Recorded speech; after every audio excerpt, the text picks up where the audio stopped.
Yeah, well, it kind of all started in a period of living in Barcelona, and at the time I was a TEFL teacher, so teaching English. And in my spare time, I just got interested in making, partly through upcycling. So people would throw out bits of furniture onto the streets, and I went around collecting what I thought I might need for my unfurnished flat, and just started winging it with upcycling, with a book, Collins, I think, woodworking book it was, and just taught myself the very basics. Bit by bit I started adding short courses, so marquetry, wood carving, and yeah, the passion grew. So upcycling turned into actual making pieces. Then I did a few more courses. There was technical drawing, life drawing, and basically just the passion grew until I got to the stage where I just thought, I can't teach any longer. I've got to do this. This is my calling. So that's when I quit teaching and decided, right, I'm going to be, at the time, a furniture maker, and that has kind of morphed over the years.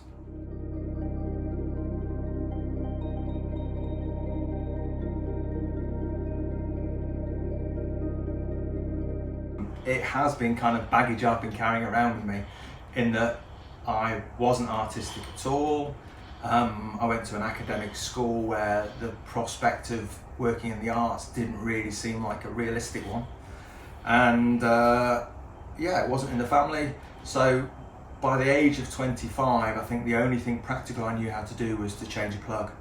And so for me, yeah, it was overcoming mental barriers of, well, I can't do this, I don't have an artistic or a craft background.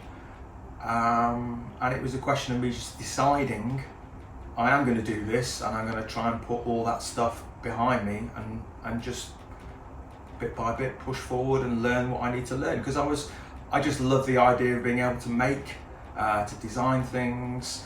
And yeah, I was looking for a new career and stumbled across furniture making. This is Jeannie,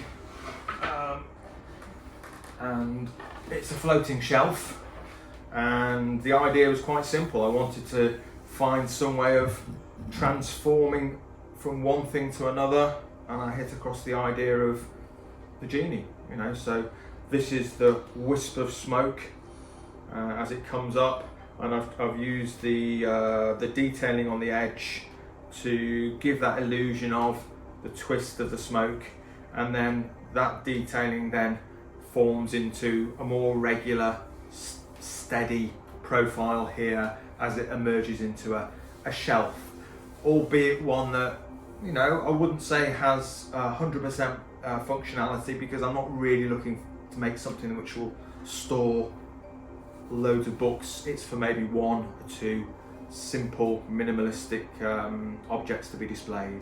For me, what I'm interested in is creating pieces which are harmonious and balanced, and there's a sense of movement, which for me it's about paying homage to some of the fantastic things out in Mother Nature and how they make me feel. So essentially this is a wall-mounted sculpture, so obviously it'll be displayed vertically, and you can see there's a whole array of different textures here, and I wanted to bring a bit of an organic sense to it but still have a contemporary feel. So obviously it's not an actual representation of the jellyfish, but that was undoubtedly the starting point for this design. Well, it's difficult to say what I love the most, because I do like the whole process, the process of being a maker. But if I had to sum it up, it's the idea of being able to dream up an idea and then make it reality, and then sell it to somebody and get their feedback in terms of them, you know, being happy with it. So that is a real buzz.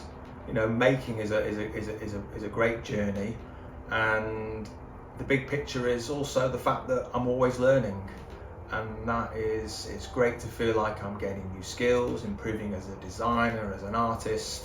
So it's just a very it's a career that just gives me lots of different aspects to it, and I enjoy, you know, so much of it.